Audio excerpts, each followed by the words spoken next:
If there are some times that you just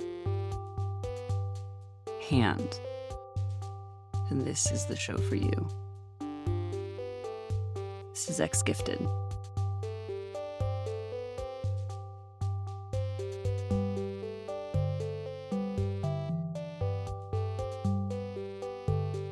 If you are joining me on video, you'll see that it is very dark in here. That is because I am coming to you from the middle of the damn night.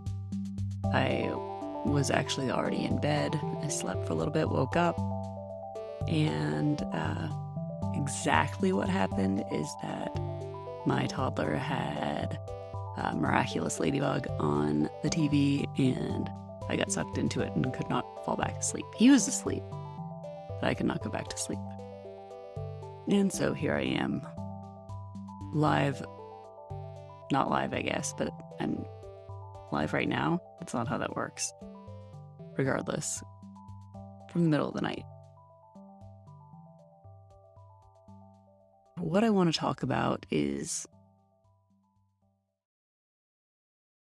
something that's been going on with me for the past week or two. And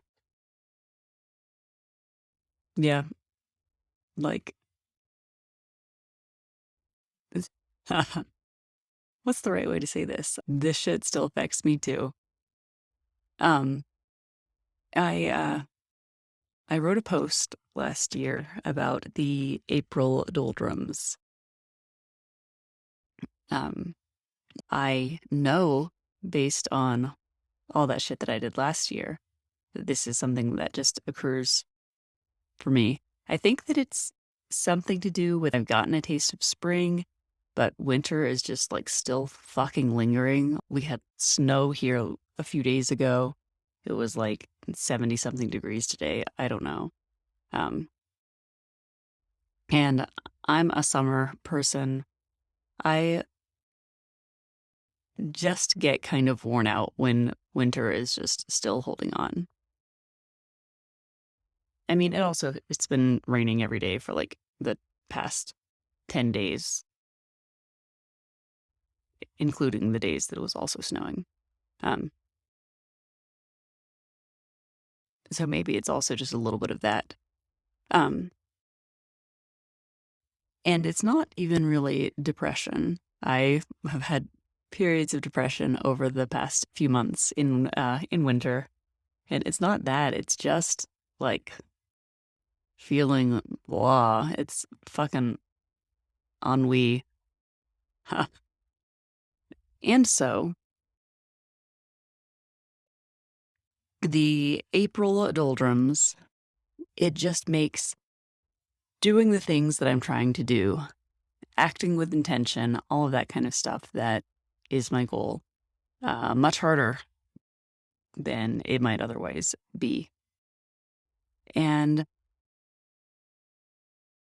I know that this is a thing that happens for me, and yet still over the last couple weeks I've been like, ugh, why is this so hard? What am I doing? What's going wrong? Nothing is going wrong. This is just what happens. And so I realized that just basically today. And so the good news, at least, is now that I have reminded myself of all this, that I can kind of give myself grace, give myself space, and also know kind of where I need to go from here. And what I wanted to give you, aside from, permission to take a break and give yourself a little bit of compassion and understanding when you're feeling this way, is also some of the things you can do to not power through, because we're not trying to power through or force our way through these episodes, but just basically survive and still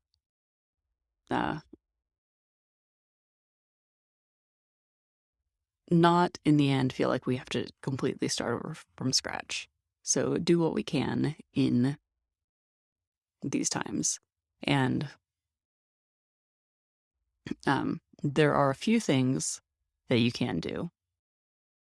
One of the things that I always do when I just need to get started, one of my favorite things to do is to remind myself that I can stand up.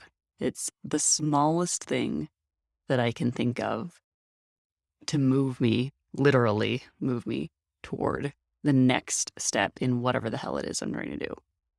It works for dishes. It works for writing if I need to get up and come into the office or go get my laptop. It works for pretty much anything for me because my biggest problem was always that I would just sit or lay in one spot for most of the day.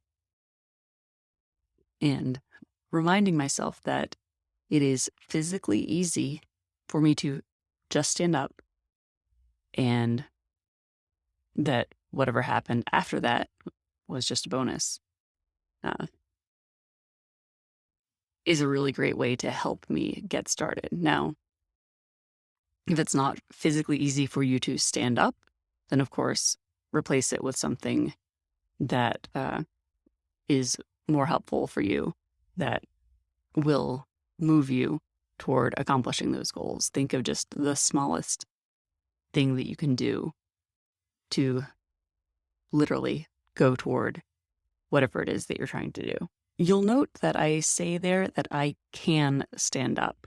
I don't say just stand up. I don't tell myself to do something because I have demand avoidance, and if I tell myself to do something, I will start getting in an argument with myself about whether or not I should do it or I want to do it or I have the energy to do it or whatever it is. I am not trying to tell myself to do it because if I do that, then that starts with me trying to convince myself to do it. And that kind of goes into the second thing, that it's a big thing for people in general, but especially for neurodivergent people, that we feel like we need to want to do something before we do it. It's just that executive dysfunction block that we have to talk ourselves into it. We have to make a good case for it. We can't just get started. We have to amp ourselves up first. But I tried that for many years. And what I have found looking back is that I'm much more likely to talk myself out of doing something than I am to talk myself into doing something. The times when when I actually can just kind of get up and do something is when I don't talk or think about it a lot beforehand. And so I don't tell myself to do it. I don't try to convince myself to do it. I just remind myself that I can do it. And the second bit of advice is from a person whose name I don't remember. I had it a second ago. I'll put it in the show notes. That has a 5-second rule. The short version is that you count down from 5, and when you get to 1, you just get up and do whatever it is that you were going to do. Now, I know that you've probably heard that before, and you probably think that that sounds like some damn neurotypical nonsense. I kind of did also when I first heard it.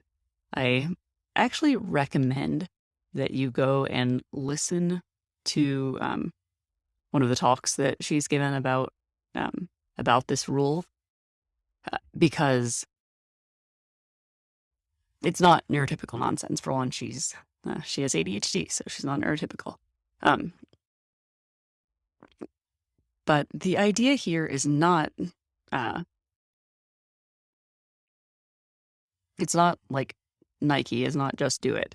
It's just get the fuck out of your head. Because if you try to talk yourself into it, what's going to happen? I've already covered that. At least for me, what happens is that I talk myself out of it. So the 5-second rule, Mel Robbins, that's her name. This is a tip from Mel Robbins. Um, uh, Transitions are hard. The 5-second rule breaks that pattern of trying to amp yourself up, talk yourself into it. It doesn't give you the chance to make excuses just because the excuses don't matter, because you're not waiting until you talk yourself into it to get started. You're changing up the cue. The cue is not when you have enough motivation anymore. The cue is just when you get to one. And I'm going to be honest, the 5-second rule might not work great right away. It is something that you can kind of practice. The actual best thing to do to practice it is to kind of start with times when you're pretty sure that you actually are gonna get up. If you start with a few things where it's a little bit easier to actually get going, and then you can see that you can trust yourself on that. So don't necessarily do the 5-second rule to begin with tasks that feel very overwhelming. Remember, that doesn't necessarily mean things that are the hardest, but things that feel really big and that are like that you can just tell that there's that big wall there. That's not necessarily where you want to start with the 5-second rule. You want to get a little bit of practice with it first, because the more you practice it and then actually get up and do it once you get to one, the more that it will strengthen that connection. It will make that cue stronger. After you've got some practice with it, you'll be more used to actually getting up and doing the thing when you get to one. So practice on things that are kind of easy, things that you already kind of got some motivation for, and build up from there. Try to build up that muscle and get used to actually trusting yourself that you can, in fact, get up and do it when you get to one. Step 3. I had another thing. What was it? Okay. I have a whole podcast on this, so I'm not going to go really deep into it. But basically, what happened today is that all day I did a little bit of work this morning, but my brain is just like switched off, and I spent probably about an hour just like messing around on stuff and being like, okay, I've got to get to work. I've got to get to work. And I was just wasting time trying to convince myself, trying to talk myself into doing the work that I need to do. And finally, what I did was I stood up and I went into the garage and like worked on cleaning it out for like 3 hours or something. And that's it. I came back and it was like time to start dinner, and so I did that. I did not go back and do that work that I was trying to talk myself into. I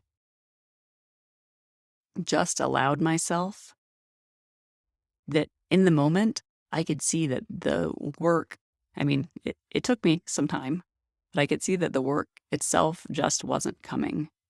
And sometimes this is what it means to have a chaos brain. Sometimes your brain is just not going to hook up with what your plans were. And so sometimes you just have to be flexible on the plans. So if you want to know more about why that's generally okay, check out my podcast on productive procrastination. But of course, there will be some times, some scenarios where you can't really afford to do that. Either you're, at work and you can't just step into your garage and start decluttering. But I think that we do so much of trying to force ourselves to work on something when we're not really mentally prepared for doing that. And, for like washing the dishes or something, that's not a big deal. But if you're doing something like creative in any way, you might be sitting there and you're spending the time on it, but you're not actually spending your attention on it. And time without attention is just fucking wasted. And I'm going to talk more about that sometime in a podcast soon. And a little bit also about how you can push your attention in the direction that you want it to go. There are some things that I can do for that, but sometimes productive procrastination is the way. Sometimes doing that, for one, just getting up and doing something will help you to move on and do something else later. And I mean, it's like 12 hours later now, but here I am doing the work that I was trying to avoid earlier. Not that this was what I was going to be talking about.